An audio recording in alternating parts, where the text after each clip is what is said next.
is freezing cold, but thank you. We do have a lot of I know, I failed you. I should have had coffee. I'm sorry, I failed you. I will escort you all kindly to the gastropub where we have plenty of coffee. So I know we have a couple resident announcements. We'll get started with those, and then we'll go over a little bit of information. So I know you had some about bundt cake, so we'll start with you, and then I know Miss Jan did as well. So I'll hand it over. Thank you. You know what time of year it is. And it's time to get sweets for your sweetie. And the Scholarship Fund is selling bundt cakes again as part of our fundraiser. And you will be getting these in your mailbox. It's a pre-order form. And they will need to be back to us by the 6th. And they will be delivering the bundt cakes on Thursday the 12th. And let's take a look at what we can get. You can get a wonderful buntlet. Oh, somebody ate part of it. But when they bring it to you, it'll be a whole one. I was hungry this morning. You can get 4 with a bag like this. The buntinis, which you get in a box by the dozen, you can only pre-order. They will not be selling them here. They'll be selling these and the twins and one at a time. So please check out your order form and see that we get it back, and we will be happily dispensing them on the 12th. Thank you. Ms. Jan?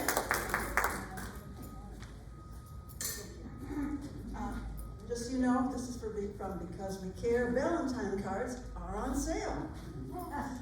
We'd like to thank those who buy cards that we make. The money we get from those cards support our libraries. Last year we were able to increase our budget by $300 each. We're hoping to continue that, so keep buying cards. While book prices go up, our cards do not. So great cards at great prices, so stop by the Arts and Craft and buy some. We also want to thank those people who drop off cards, and we're asking if you could please leave the quotes that are inside there.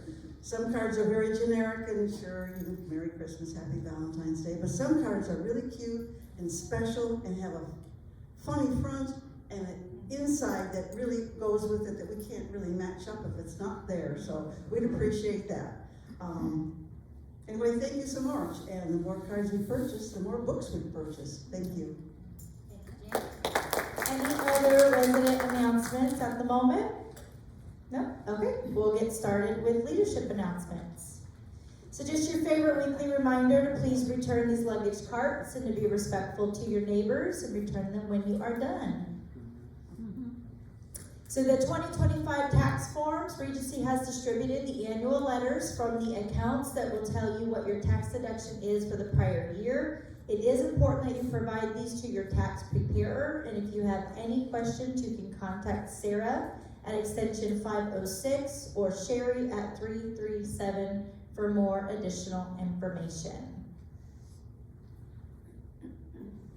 So I know we've covered this a couple times, but we'll keep this up there. This is the annual homestead tax exemption form. You've got the 3 questions. Do you live here in January 1? Usually yes. Do you have a contract with Regency? The answer is yes. And do you claim homestead exemption? Typically the answer is no. If you have any other questions, you can see Betsy. These are due February, so we want to make sure we get those. You can turn them into the front desk or Betsy. Just a little public service announcement from Environmental Services. Please help us empty those dryer lint traps after each use. Our laundry rooms are given a deep clean each week, but please do help us to maintain those areas. We do have them on preventative maintenance because they can be a fire hazard. So we just want to send out that friendly reminder, but we do have those on routine checks. So a little from our plant operations. We had about 139 completed work orders, about 48 remain open. We did replace the fuse on the pool heater last week. We reinstalled that south entrance air curtain on that front door. We completed an S-wing elevator upgrade. The final inspection is today, and then we will be starting on the R-wing. So we are waiting on that final inspection, and we should get that turned back over very shortly. They are continuing to focus on removing bushes and pine trees around the generator and the healthcare center. We are continuing repairs on irrigation pipes around the campus as Blue Team continues to complete work. We are replacing new ACs in the corridors north this past week. We are continuing to work on the soffit and rain gutter replacement from hurricane damage. And of course, we are continuing the sealing and caulking of all the glass lanais. We did go to a halt in the last day or so just due to the cold. But we will resume that project as soon as it warms up just a little bit. Blue Team is continuing to work on the flat roofs, again, weather permitting on that. So IHS, we are here for you. IHS Private Duty Agency is committed to providing your compassionate, high quality, and personalized care. They help you maintain your independence. They strive to help build trust, show respect, and deliver excellence. They serve the customer first and foremost. We deal honestly and fairly. We maintain a long-term perspective, and we are diligent and persevering. And all of these are our IHS team showing you all the ways we can help you.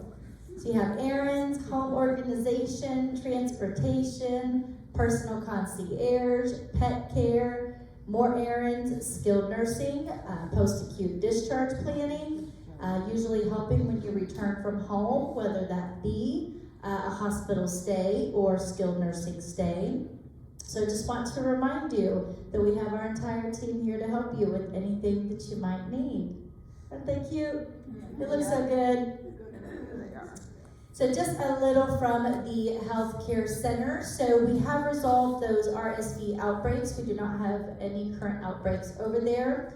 We do have our transitions of care meeting. So healthcare does play a role in that. Kyle, our assistant executive, and our healthcare administrator, as well as Nettie, our assisted living director, will be here to go over a little bit about their services and what that setting looks like.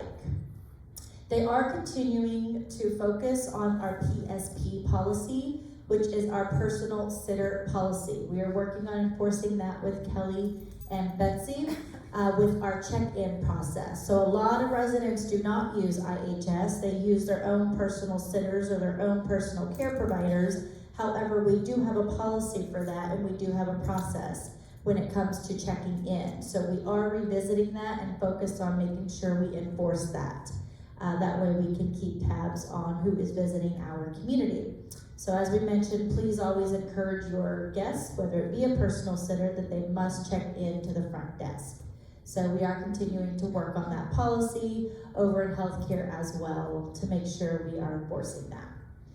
And then he is actively working on our CEMP, which is the Community Emergency Management Plan. In the healthcare setting, there are a lot more regulations and timelines required by the state. So they are beginning all of those processes.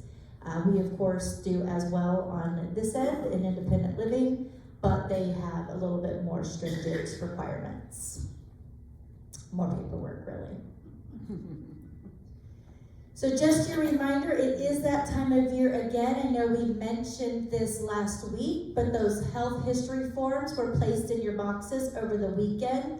Please complete those and turn those to the front desk. If you need help, Kelly or Carol can help you fill those out. So we've mentioned it before, we 100% respect your confidentiality if you'd like to be. However, this information really helps us with the discharge planning in the event that you end up having a hospital stay, in the event you have an emergency, and just moving forward, even in the transitions of care planning. So it's really important that we have this information so we are better able to meet your needs. So please do return it to them. You can put as much information on there as you want, or none at all. I know some residents want that to be confidential, but it really is helpful for us, enabling us to better meet your needs. So as I was saying, part of our LCS Gold status for our health and wellness program does require a robust, comprehensive aspect of that form. So again, this is a way for us to meet your needs and provide resources to you as you need them. It is a tool necessary for us to help you safely remain in independent living. So again, I will get off my soapbox about that form, but please get it to us if you can. It really does help us help you. Kelly does want you to know they are having an informative session on this questionnaire next week. She will be giving raffle tickets for attending, and additional tickets will be provided when you submit that questionnaire. And that will be Tuesday the 3rd, just after Tuesday Talk. So just your weekly reminder, we are very excited to have lots of new residents and lots of new move-ins, so please remember to wear your name badges. Appreciate you in advance for doing so. We do not have any current COVID updates that we are aware of. I know it continues to be hot and cold, but as of right now, we do not have any major infections or flu or RSV or COVID, but we will communicate any updates in the event that we do have a trend that we recognize.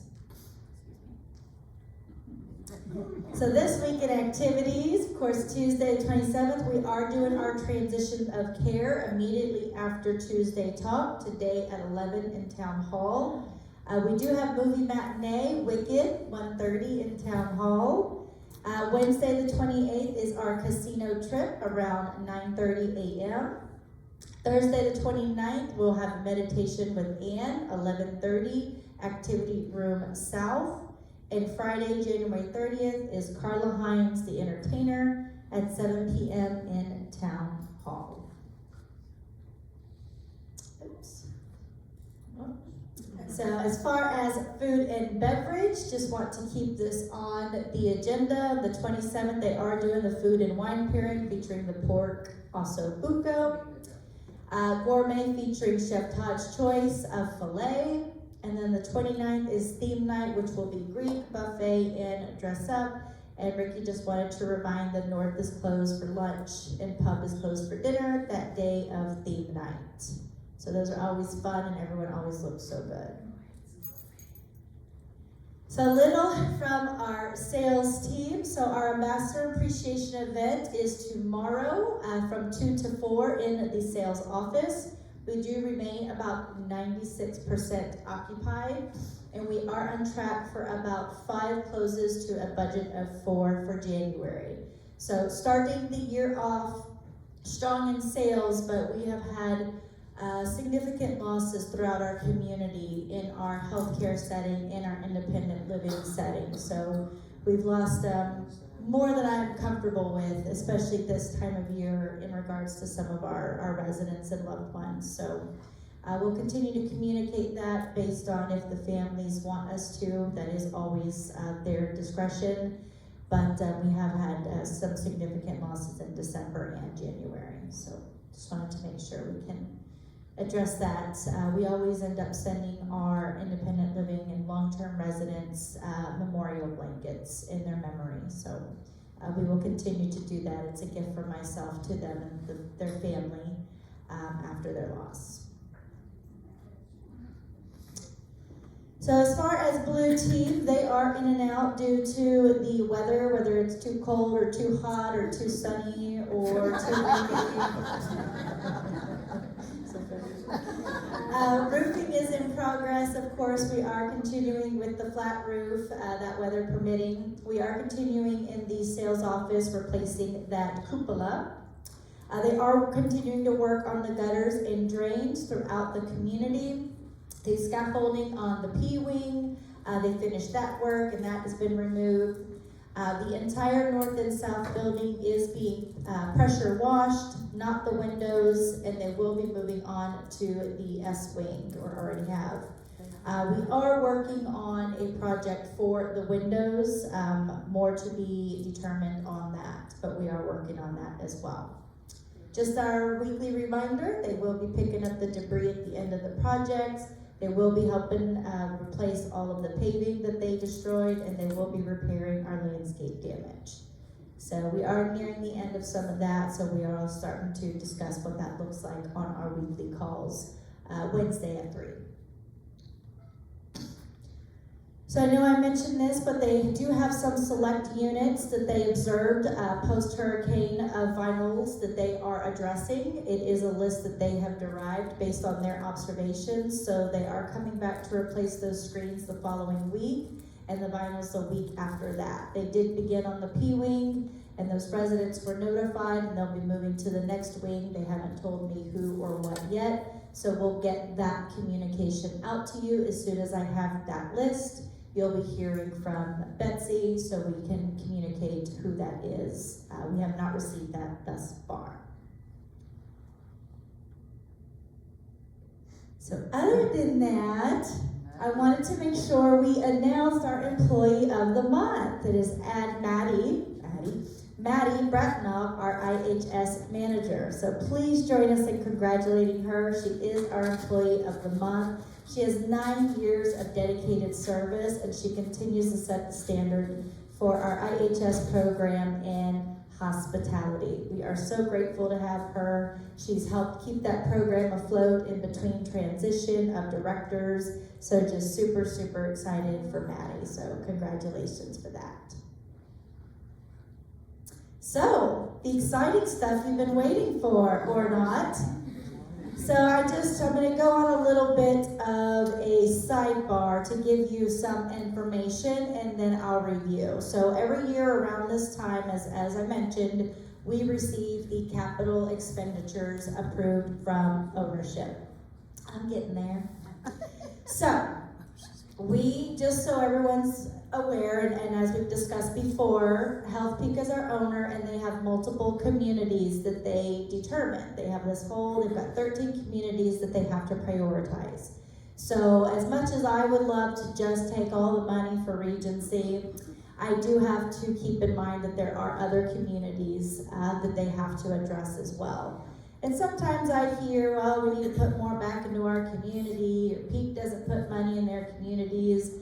I want to show you the data behind what Peak really does for our communities. And I want to kind of start with the budget in general, and then I'll give you all the information. It's a lot of exciting data. You're going to feel like you're talking to Sherry Schweitzer. Are you ready for this? You ready? Okay. So we just wanted to kind of mention, when we do the budget every year, we are still not at our pre-COVID margins as a portfolio. So a lot of aspects play into that. The number one is growth and occupancy, right? That's been a major part of our recovery plan, is getting highly occupied in all of our communities. That means more revenue, that means more CapEx, that means all of the things. Some things that do have an impact on that. We've had the big beautiful bill. That's impacted our Medicaid, our Medicare, and our Medicare Advantage and healthcare. So as much as independent living, you are my priority, assisted living and skilled nursing that Kyle helps me manage is a big part of our budget, our revenue, and our liability. So with that, we have been significantly impacted. Politics, despite what you may or may not agree with, do play a huge role in a lot of these determining factors. Tariffs continue to be an impact on operations. That's unit turnovers, that's CapEx, that's expenses.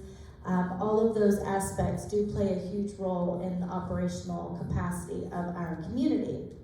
Insurance expenses, in large part due to hurricane claims, starting in 2021 to 2024. We've had significant claims, so insurance expenses have increased significantly. Remaining competitive in wages, we continue to experience wage pressure. So that's something that we continue to monitor and manage and analyze to ensure that we are retaining our employees. And then just in general, despite all of that, we continue to, of course, work with Healthpeak in getting CapEx dollars from our ownership group. So I just want to kind of run you through all of the CapEx that the Peak portfolio utilized. We had about 2.9 million in elevator improvements. That's across the portfolio, 13 communities. We had 25.9 million in unit turnover expenses. That's getting new apartments ready or turning them over from being 30 years old to recent. 3.9 in roof work. That's probably just at Regency, but 3.9 in roof work. 63 million total as a portfolio. 35 million has went to Regency from 2020 to 2025. In addition, there are two major repositioning projects. Freedom Village Bradenton had 5.6 million for their landings building. Lakeport Square had 9.6 million for their town hall, their outdoor amenities, and a dock. Also worth noting, our LCS procurement and maintenance regional leaders are working to develop flooring, tile, and countertop standards which help offset UTO costs and potential tariff impacts. Overall, Peak has paid out about $50 million from hurricane restoration just in Florida from 2023 to 2025. And that is in addition to what has been covered by insurance. And Peak does not just have communities in Florida. My past community was Texas. So they have many, many communities, and this is just a very high level of all of the money they've put back into their communities. So if you see that we didn't get something, or you feel that Regency hasn't, I'd advise you to re-examine the data, because they really have done a great job of securing their assets. Just a little bit more on that. High level community renovations, about 12.3 million. Technology investments, about 1.78. Lots of technology, IT equipment, nurse call systems. And then of course apartment refreshes in our higher levels of care. It's not quite nowhere near an independent living, but it is still a good chunk of change. Maintenance, building, and safety. A very, very large amount, 19.6 million. Critical repairs for safety and compliance. Lakeport got some elevators, Regency got some elevators, and Freedom Plaza some exterior facade repairs. So all in all, these are very large numbers as a portfolio that ownership has helped to ensure that our residents in our communities have the best improvements and technological advances as possible. So what that means for Regency, there we go. So these were our capital items for 2026. So as you can see, our breezeway, our walkway through here has the cracks and is a little uneven. We will be addressing that. So that is our breezeway refresh. We will have kind of an anti-slip. So that will kind of be a sanding, a sealant, a painting, trying to address the breezeways and leveling those out. The cooling towers, we have cooling towers. So they actually, if the water gets too warm under a certain degree, all of your ACs shut off completely, like 5,000 of them. So our cooling towers need to be addressed, so we will be addressing those. Those are about 500,000. We will be getting the new dining room refreshes, as mentioned, due to the hurricane damages. We are getting the carpet and the paint. And then with that, we had to at least get chairs, because that just wouldn't look right. So we are getting new dining room chairs for both dining rooms. That's about 165,000. There's about 319-ish chairs. Gourmet coffee machine. We are in 2026, and I think we're the only community that cannot serve you an espresso or a latte. So we will have a coffee machine, a grab-and-go cooler for the gastropub, so we can do some fun things like grab-and-go smoothies, salads, sandwiches, just additional ways to increase our food and beverage program. We did need a new IHS vehicle, so we will be purchasing one of those. We did need a new community vehicle, so we will be purchasing one of those. The flooring in the south kitchen has to be addressed. You don't see it because it's obviously in the kitchen, but it is a hazard that we are needing to address. That is about 100,000. We are needing to replace the last stage of the pavement or the tarmac. That is going to be about 165,000. And then just every year in general, because we are in Florida and it's just a good practice, we have a very large amount we set aside for new ACs and HVACs. So that's about 200,000. So I just really wanted to give you all that data in a high level so you can really understand a full picture of what that looks like. So we obviously went from what Regency absolutely needs. We went off of your feedback to your RoRo board. We went off of RoRo board's feedback and items also that we would like to see, as well as market research. What do residents coming in want to see? How can we add additional items to our community to grow our food and beverage program? We have our beautiful town hall that a lot of communities don't have. We have our new roofs, we have our new fitness center, we have our new salon, we have our new gastropub. Now how do we build on our amenities? So that was kind of the thought behind all of that. Of course, working with our board and our residents and all of the feedback. So that is where this list comes from, as well as Peak, of course, prioritizing beyond just Regency. So with all of that, just have a couple updates. Was that too much? No, great. So as I mentioned, we are just working on the design for the north and the south dining rooms. We have chosen the carpet. We are on to paint colors and chairs. So once I get that design from Pi Architect, I share that with the design committee.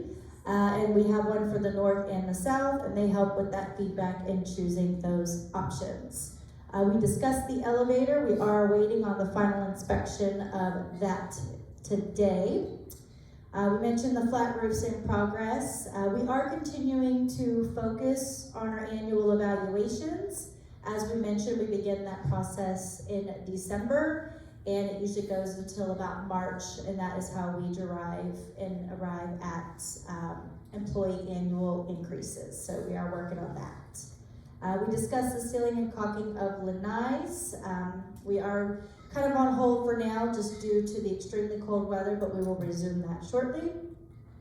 We do, as I mentioned last week, we had our vendor. We are in the process of installing the conduit for a town hall generator hookup. So we are working on that back here, trying to keep it out of vision as much as possible. But strategically, due to wiring under the ground, there was only so many places we could put it. I thought we had a great meeting with Margaret and LCS last week, our DRR, which are designated resident representative, which here at Regency is Margaret, our president.